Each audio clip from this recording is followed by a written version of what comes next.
शब्दों से शुरुआत है और शब्दों पर खत्म होगी। आपसे निवेदन है, इंद्रप्रस्थ और खंडप्रस्थ की कहानी मालूम है ना आपको? पांडवों को खंडप्रस्थ दिया दुर्योधन ने, संधि के लिए पहुंचे नारायण श्री कृष्ण। हे धृतराष्ट्र, हे हस्तिनापुर नरेश, ये पांडव भी तुम्हारे ही वंश के हैं, इन्हें ज्यादा नहीं थोड़ा सा जमीन का टुकड़ा दे दो।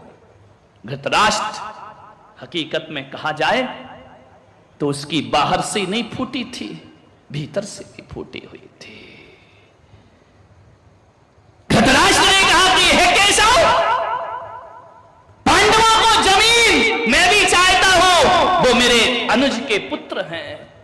दुर्योधन ने कहा पिताजी, सुई की नोक की बराबर भी जगह देने को मैं तैयार नहीं हूं।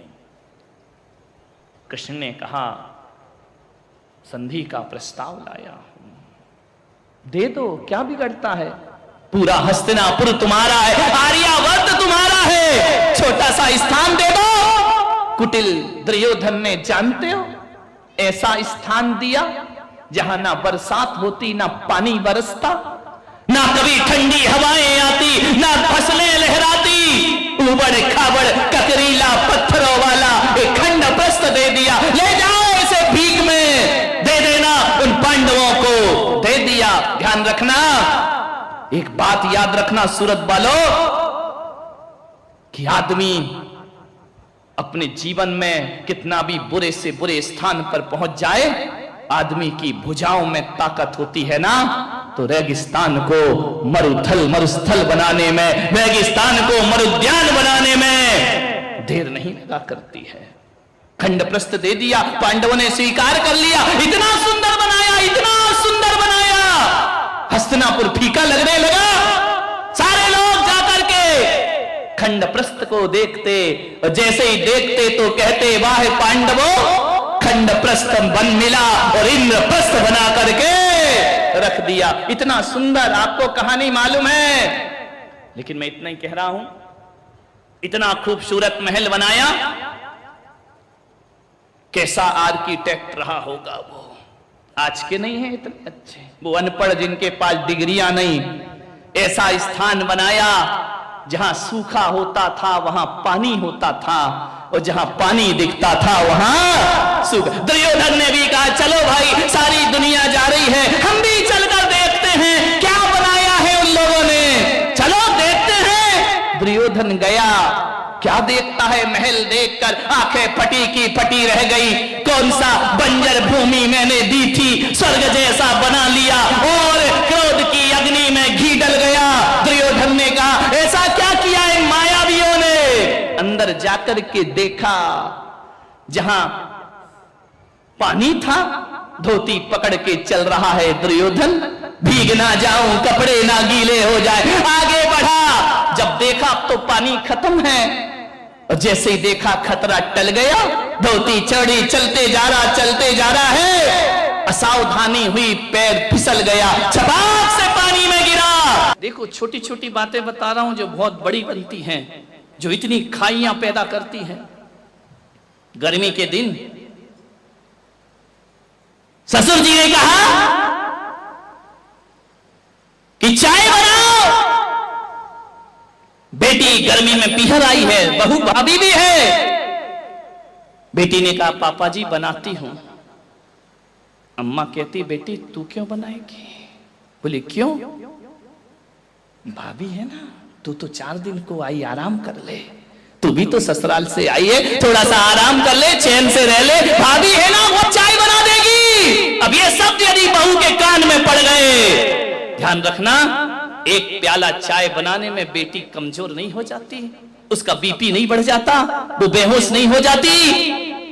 ध्यान रखना, एक प्याला चाय में कोई बहुत बड़ी मेहनत का काम नहीं था, लेकिन जब कोई सास ये शब्द बोलती है ना कि तू आराम कर, भाभी बनाएगी, ध्यान रखना एक प्याला चाय ने तुम्हारे दिलों की दूरियां बढ़ा दी। ध्यान रखिए, छलनी हो जाता है उस बहू का सीना।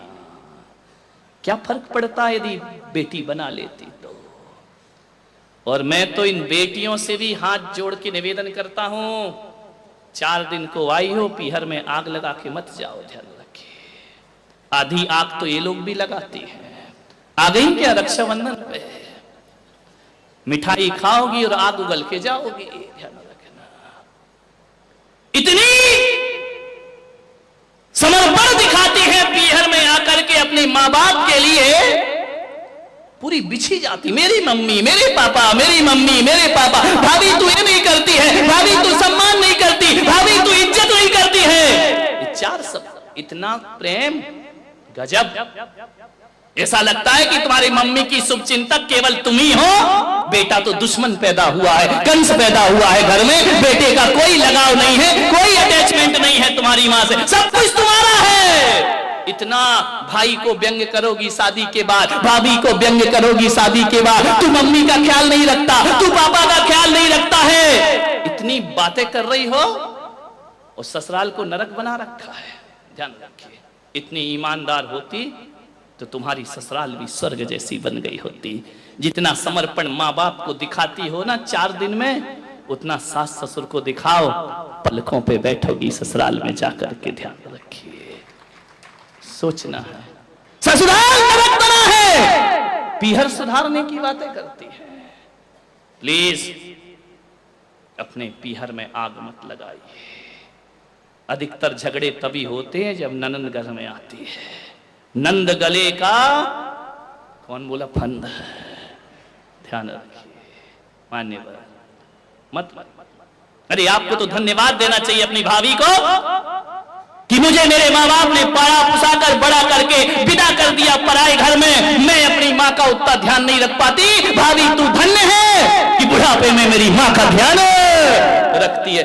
ये तुम्हारी समझदारी होती है। उस भाभी को सीने से लगाओ, उस भाभी को धन्यवाद दो, उस भाभी को प्रोत्साहन दो, उस भाभी का मान बढ़ाओ, एहसान मानो उसका। तुम तो शादी करके चली गई, बुढ़ापे में साथ तो वही देने वाली है, ध्यान रखिए।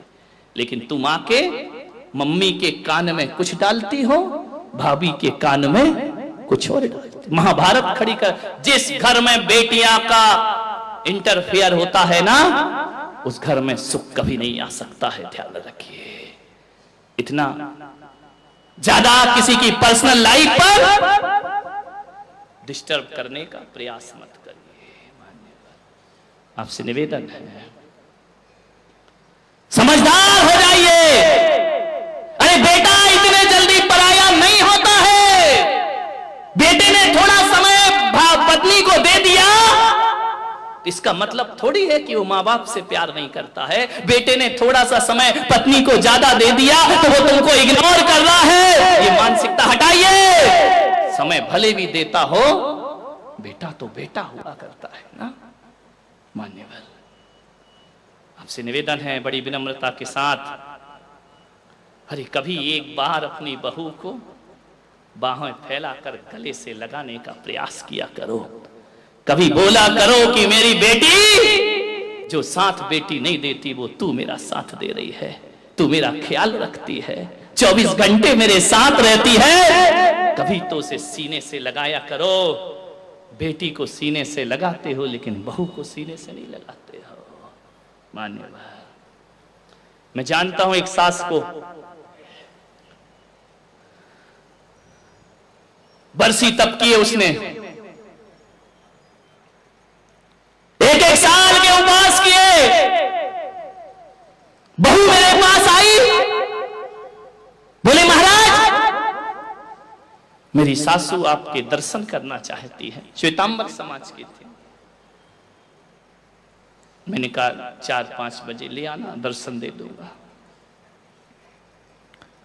80 साल की वह सास बहू लेकर के आई उसे। उसने कहा महाराज इन्हें आशीर्वाद दो, बरसी तप कर रही हैं, 1 साल से उपवास करे हुए हैं। मैंने देखा कि 80 साल की उम्र में इतने बड़ी तपस्या कर रही है। मैंने कहा मां तुम्हारा जीवन धन्य है, मैं तुम्हारी अनुमोदना करता हूं। इस उम्र में भी तुम इतने उपवास कर रही हो। जानते हो सास ने क्या कहा? महाराज धन्यवाद मुझे नहीं, मेरी बेटी को दीजिए, मेरी बहू को दीजिए। मैंने कहा उपास तुम कर रही हो, धन्यवाद उसे। बोले महाराज इतना प्यार और इतनी सेवा तो मेरी बेटी, मेरी औलाद नहीं करती जो सेवा मेरी बहू किया करती है। धन्यवाद इसे दो महाराज। मैं उपास करके बैठती हूं, ख्याल ये रखती है।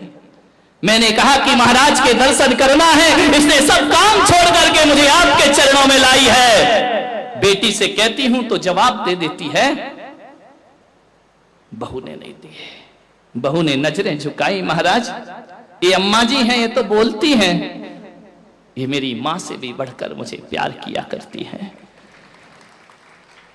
सास ने कहा कि नहीं महाराज आप इसे आशीर्वाद दो, और मैं तो ये कहती हूं मेरी तपस्या का पुण्य भी मेरी बहू को लगना चाहिए। मैंने कहा इतना प्रभावित क्यों हो बहू से? बोले महाराज ये बहू नहीं है, देवी है इस घर की।